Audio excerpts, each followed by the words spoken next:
మనం చూస్తా ఉన్నాం. మనకు స్వాతంత్రం వచ్చి 70 సంవత్సరాలు అయింది. అందులో 56 సంవత్సరాలు కాంగ్రెసే పరిపాలించింది. ఏమన్నా న్యాయం చేసింది ఆ కాంగ్రెస్? ఏమన్నా ఉద్ధరించింది ఆ దేశాన్ని? మన తెలంగాణను చూసుకో, ఎంత అన్యాయం. ఒక కరెంట్ ఉండకపోవు, ఒక పంటలు పండకపోవు, పండిన పంటకు గిట్టుబాటు ధర రాకపోవు, ఒక సాగునీరు ఉండకపోవు, ఒక తాగునీరు ఉండకపోవు. అట్లనే బీజేపీ కూడా ఉన్నది. అంతకుముందు 10 ఏళ్ళు ఉంది, ఇప్పుడు 10 ఏళ్ళు ఉంది. వాళ్ళు కూడా ఏమి చేయలే ప్రజలకు. మాటలు చెప్పుకుంటా, 2 జాతీయ పార్టీలు మాటలు చెప్పుకుంటా, వాళ్ళకి ఎవరు ఆపోజిషన్ లేరు. వీళ్ళు లేకపోతే వాళ్ళు గెలుస్తారు, వాళ్ళు లేకపోతే వీళ్ళు గెలుస్తారు. తమిళనాడు లెక్క కరుణానిధి లేకపోతే జయలలిత గెలుస్తారు, జయలలిత యానది వీళ్ళు ఒకసారి. ఆ లెక్కన వీళ్ళు గెలుచుకుంటూ వచ్చి ప్రజలను నిండా మోసం చేసిర్రు, నిండా పాపం. కానీ ప్రజలకు ఇప్పుడు అర్థమైపోయింది. 10 ఏళ్ళు కేసీఆర్ పరిపాలన వచ్చింది. దేశంలో 28 రాష్ట్రాలలో అందరికి అర్థమైంది అసలు పరిపాలన అంటే ఇట్లా కేసీఆర్ లెక్కుంటుందా, పాలన అంటే ఇట్లుంటుందా, సాగునీరు ఇట్లా ఇవ్వగలుగుతామా, ప్రతి ఇంటికి నీరు ఇవ్వగలుగుతామా, ప్రతి పంటకు నీళ్లు ఇవ్వగలుగుతామా, 24 గంటలు నాణ్యమైన కరెంట్ ఇవ్వగలుగుతామా అనేది ప్రూవ్ చేసి చూపించిన ఘనత మన కేసీఆర్. 200 రూపాయలకు పింఛన్ ఉన్నదాన్ని 2000 రూపాయలు తీసుకొచ్చిండు. ఎవరితో సాధ్యం కాదని అసాధ్యమైన పని సుసాధ్యం చేసిన ఘనత మన కేసీఆర్ గారు. 46,000 చెరువులు ఉంటే తెలంగాణలో నిండు కుండ లెక్క ఎండాకాలం మే నెలల ఇంత ఎండలు కొట్టినా కానీ ఆ చెర్లలో నీళ్ళు అట్నే ఉంటుండే. 3 కోట్ల లక్షల టన్నుల ధాన్యం పండించిన ఘనత దేశంలోనే. అన్నం పెట్టే రైతులను తయారు చేసిన ఘనత మన కేసీఆర్ కాదా? వాళ్ళకి సకాలంలో రైతు బంధు ఇచ్చి, రైతు బీమా ఇచ్చి, పెట్టుబడి ఇచ్చి, ఎరువులు అందించి, సాగునీరు ఇచ్చి, కరెంట్ ఇచ్చి, వాళ్ళకు పంటలు పండించి, పంటలు పండినాక సకాలంలో కొని వాళ్ళకు మంచిగా పైసలు వేస్తే ప్రజలు ఎంత మోసపోయారు. 4 నెలలనే కాంగ్రెస్ వచ్చింది, కొద్ది మాడళ్ళు వచ్చింది. 4 నెలలని వాళ్ళు ఒకటే పని పెట్టిరప్ప. అసలు ఒకటే పని, కేసీఆర్ తిట్టాలి, కేటీఆర్ తిట్టాలి, వాళ్ళని జైలేస్తాం, వీళ్ళని జైలేస్తాం. ఇదేంటా ఇది? అరే ఎవరైనా పని చేసుకోవాలని తిడతారా? నీ ముఖానికి కాంగ్రెస్ ముఖానికి కానీ బీజేపీ ముఖానికి కానీ ఎప్పుడన్నా సాగునీరు ఇచ్చిర్రా? ఏ రాష్ట్రంలో తాగునీరు ఇంటింటికి తాగునీరు ఇచ్చిర్రా? 24 గంటల కరెంట్ ఇచ్చిర్రా? దేశంలో 28 రాష్ట్రాలు ఉన్నాయి, ఒక్క రాష్ట్రం చూపారు మీరు. అసలు మీకు ఓట్లు అడిగే హక్కు, తెలంగాణలో నైతిక హక్కు మీకు లేనే లేదు. ప్రజలు మీకు ఎయ్యలేయారు ఎప్పుడు కూడా.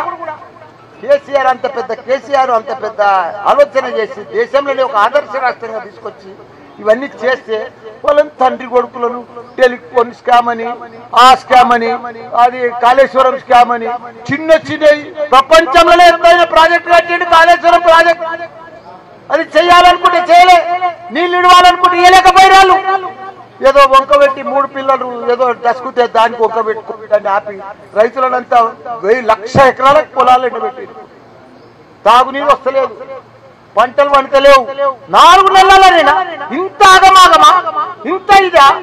అసలు కాంగ్రెస్ కు అడ్మినిస్ట్రేషన్ వస్తుంది, అసలు పరిపాలన వస్తలేదు వాళ్ళకు. ఎందుకో నాకు అర్థమైతే లేదు. ఇప్పుడు డైరెక్ట్ ప్రతి ఇంటికి నల్ల నీళ్లు, రిజర్వాయర్లు ఎక్కడ లేని విధంగా కట్టిపెట్టాం మన కేసీఆర్ గారు. సిరిప్ సెక్షన్ అంతా శాంక్షన్ సిస్టమ్ అంతా తయారై ఉన్నది. గాలి నల్లలు నీళ్లు తెచ్చి ఇప్పితే అయిపోయి, నీళ్లు ఇస్తే అయిపోయి. సాగునీరు కోసం మొత్తం సిస్టమ్ డెవలప్ చేసి పెట్టిండు. సరిగా నీళ్లు తెచ్చి పెడితే అయిపోయి. చెట్లను నింపేందుకు రెడీగా పెట్టిండు, కాలువలు, పైప్ లైన్లు అవి ఇప్పితే అయిపోయి. నువ్వు సిరిప్ మేనేజ్మెంట్ చేస్తే అయిపోయి. అది కూడా చేయొస్తలేదంటే దానికి పట్టుకొని అది ఏదో వంక పెట్టుకొని పొత్తు కూడా కొట్టి ఇష్టం ఉన్నట్టు కేసీఆర్ని తిడితే ప్రజలు గుర్తుపట్టరా? పని చేసుకోవాలని వాళ్ళని తిడితే ప్రజలకు అర్థం కాదా?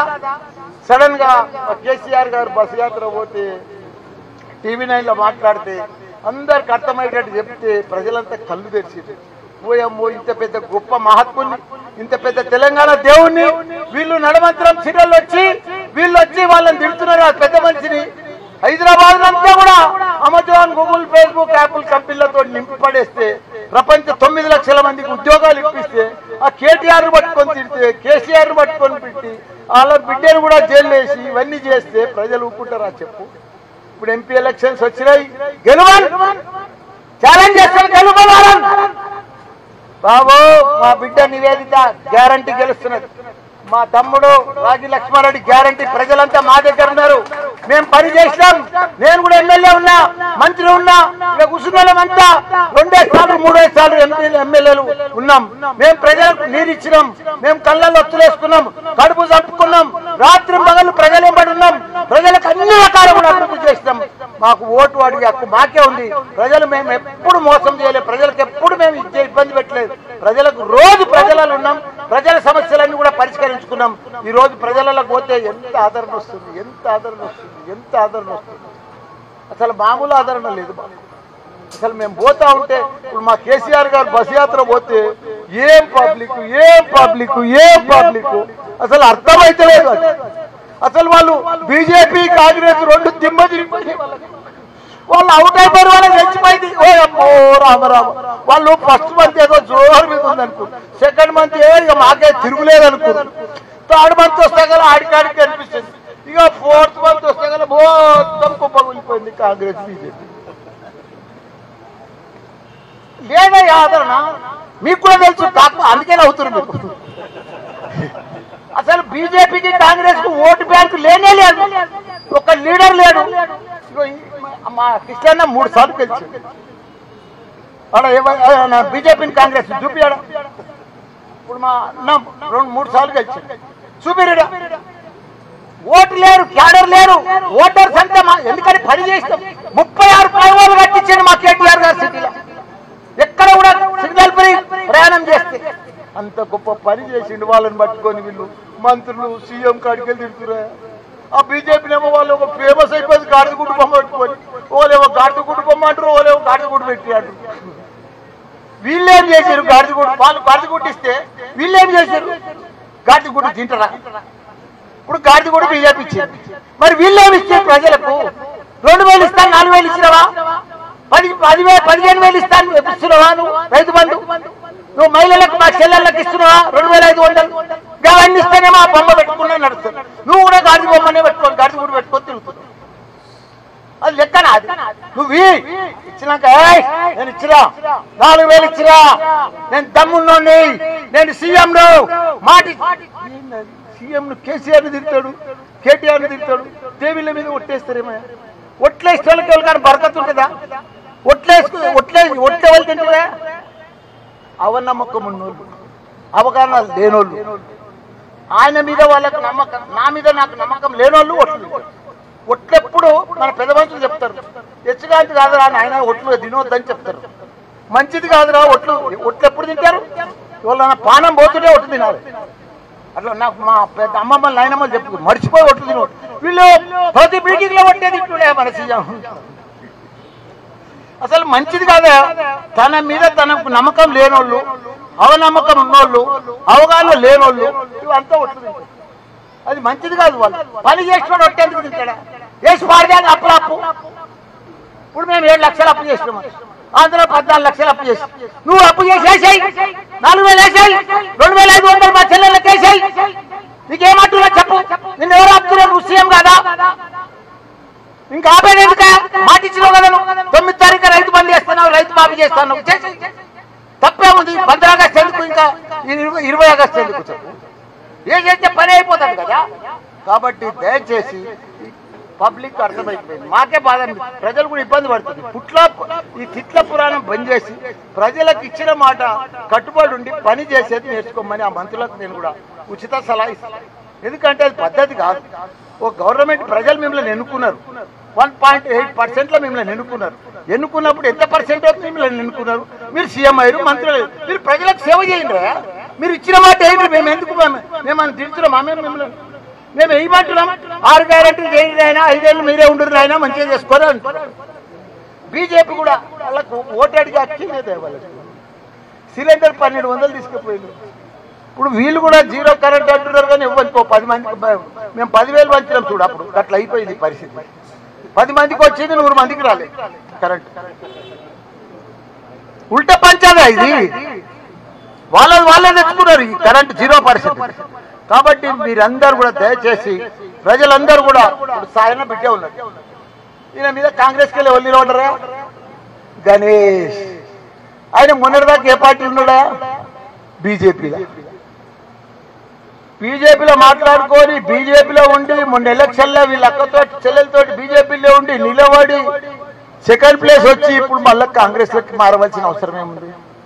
అంటే నువ్వు కాంగ్రెస్తో లోపాయకారం మాట్లాడుకున్నావు. నేను ముస్లిం సోదరులకు అందరు కూడా మనవి చేస్తున్నా, మీరు గణేష్ కు కాంగ్రెస్ కు ఓటేస్తే అది బీజేపీకి వేసినట్టే. ఆయన ఇప్పుడు గెలవగానే పుసుకున గెలిచిండు అనుకో, మళ్ళీ బీజేపీలోకి పోతాడు.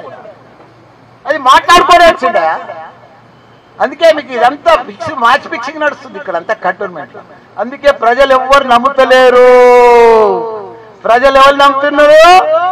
సాయన్న బిడ్డను 30 ఏళ్ళ సంది కడుపుని చంపుకొని సొంత ఇల్లు లేకుండా మన కంటోన్మెంట్ లో డబల్ బెడ్రూమ్లు కట్టించి ప్రతి ఒక్కరికి సేవ చేసి ఫ్రీగా వాటర్ ఇచ్చి అందరికి సేవ చేసి కంటోన్మెంట్ అన్ని రకాల కూడా వాళ్ళకు సేవ చేసి మనకి అలా ఇంత అభివృద్ధి చేసిండు. ఆయనకు ఒకనాడు బీజేపీ ఉన్నది సెంట్రల్ 10 ఏళ్ళ సంది, నేను కూడా ఎంపీ ఉన్నట్టు 5 ఏళ్ల కింద. ఎంత బాధనే కంటోన్మెంట్. మనం పాకిస్తాన్లో ఉన్నామా కంటోన్మెంట్ ఉన్నామా అంత బాధ అనిపిస్తుంది ఒక్కోసారి. అప్పుడైతే నేను డిఫెన్స్ మినిస్టర్ కూడా పిలుచుకొచ్చిన, అరే చిన్న పూరి గుడిసా ఇల్లు కూలిపోతుంది, వర్షానికి కూలిపోతుంటే కూడా మనం రిపేర్ చేసుకునే పరిస్థితి లేదే కేంద్రంలో. అంత గోస. పిచ్చిల్ లైన్ కానీ, మట్మోడ్ కానీ, సిక్ విలేజ్ కానీ, యాడ ఉన్న ముస్లిం సోదరులు కానీ, క్రైస్తవ సోదరులు కానీ, ఎస్సీలు కానీ, ఎస్టీలు కానీ, యాడ ఉన్న గుడిసెలు అవే 50 ఏళ్ళు నేను పుట్టినప్పటి చూస్తుంది కంటోన్మెంట్ లో. అప్పుడు ఎట్లుండే ఇల్లు, ఇప్పుడు కూడా ఏమి మనకి కంటోన్మెంట్ లో వాళ్ళు బీజేపీ ప్రభుత్వం అభివృద్ధి చేయలేదు.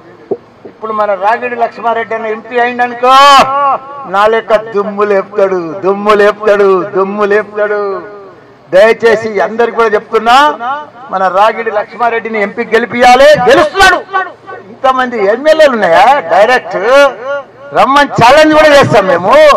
మా ఎంపీ గెలుస్తున్నాడు, మా ఎమ్మెల్యే గెలుస్తున్నాడు, ఓపెన్ ఛాలెంజ్ చేస్తాం ఈ 2 సీట్ల మీద. ఎందుకంటే గ్యారెంటీ ప్రజలు మా దగ్గర ఉన్నాయి.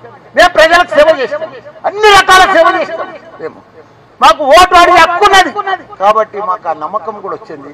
మా కేసీఆర్ కాలుకు నొప్పి అయినా, ఆపరేషన్ అయినా, బస్సు యాత్ర ఊరు జిల్లా తిరుగుతారు. ప్రజలు ఎంత పెద్ద ఆదరణ. అసలు కాంగ్రెస్ బీజేపీకి మనుషులే లేరు. సభలన్నీ ఫెయిలు, ఎక్కడెక్కడ ఫ్లాప్. వాళ్ళ షోలన్నీ ఫ్లాప్ షోలు పోతున్నాయి. పరేషాన్ అవుతున్నాయి. మేము 10-11 అంటున్నాం, మాకు 14 కూడా రావచ్చు. మాకు లెక్క కూడా తెలుస్తలేదు. ఎందుకంటే రోజు మాకు గ్రాఫ్ పెరుగుతుంది. రోజు మా సర్వే రిపోర్ట్ రోజు పెరుగుతుంది. ఇప్పుడు మా సర్వే రిపోర్ట్ ఎంత గుర్తాయి? 38, 30, 42. వాళ్ళది 28 బీజేపీ, 27 కాంగ్రెస్. థర్డ్ ప్లేస్ మా దగ్గర. అంత ఘోరం. అసలు నాకే విచిత్రం అనిపిస్తుంది. అంత గ్రాఫ్ పెరిగిపోయింది, అంత ఇది వచ్చేస్తుంది. మా అన్న ఎన్ని నోములు మోసిండు, ఎంత కష్టపడ్డాడు. ప్రజలకు, పేద ప్రజలకు ఎంతో సేవ చేసిండు. ఆయన మంచి 25 ఏళ్ళ సార్ సేవ చేసుకుంటుంటే అవన్నీ సక్సెస్ అవుతున్నాయి. ఆమె కూడా వాళ్ళ నాయన మీదికెళ్ళి, వాళ్ళ బిడ్డ, వాళ్ళ అక్క చెల్లె మీదికెళ్ళి చూస్తున్నారు. సాయన్న మీదికెళ్ళి మిమ్మల్ని కూడా చూస్తున్నాడు. అందరినీ మంచిగా రాయండి, మంచిగా చూడండి, మంచిగా పేపర్లో పెట్టండి. ఎందుకంటే ఆయన మీ అందరికి కూడా సేవ చేసిండు, కష్టపడ్డాడు 30 ఏళ్ళ సంది. ఆయన ఆత్మ శాంతి చేయాలంటే మన సాయన్న బిడ్డను గెలిపియాలి మనం. కాబట్టి మనం ఆ సాయన్న రుణం తీర్చుకోవాలంటే సాయన్న బిడ్డకు ఓటేయాలని మీ అందరికి కూడా మనవి చేస్తున్నా. తప్పకుండా భారీ మెజారిటీతో మేము గెలిపబోతున్నాం. అందరికి కూడా జూన్ 4th నాడు ధూమ్ మచాలే. అందరికి కూడా ధన్యవాదాలు. జై తెలంగాణ, జై కేసీఆర్.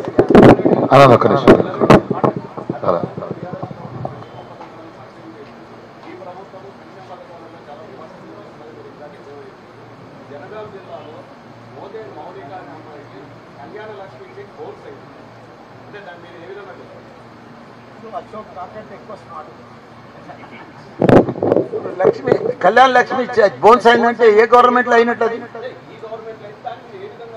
అది చాలా తప్ప. అందుకే అంత కష్టమవుతుంది. అందుకే ప్రజలు గుర్తుపడుతున్నారు. అశోక్, నీకు అర్థమైతలేదు అశోక్. నువ్వు రిపోర్టర్ కదా. ప్రజలు ఎంత బాధపడుతున్నారు అనుకుంటున్నావు? కాంగ్రెస్ ప్రభుత్వం దిక్కలి ఎంత ఇబ్బంది పడుతున్నారు అనుకుంటున్నావు? నీళ్లు లేవు, కరెంటు లేదు, చెర్లలో నీళ్లు లేవు, పంటలు ఎండిపోతున్నాయి, పంట కొనే దిక్కు లేడు. గిఫ్ట్ ఇడ్స్ పెట్టు, పంటలు రోడ్ల మీద యాడ ఇడిచి పెట్టేసారు. ఆ గోస నీకు ఎలా తెలుస్తుంది అశోక్? పబ్లిక్ లో ఊర్లలో పోతే తెలుస్తుంది అశోక్. ఒక చెప్పుదే మాట్లాడుతున్నావు, అన్ని రకాల ప్రాబ్లమ్స్ ఉన్నాయి అశోక్. భయపడక అశోక్.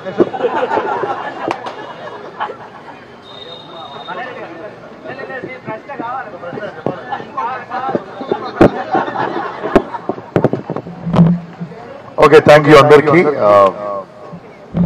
అందరూ షార్ట్ నోటీస్ లో వచ్చినందుకు ధన్యవాదాలు తెలియజేస్తా ఉన్నాను. ధన్యవాదాలు.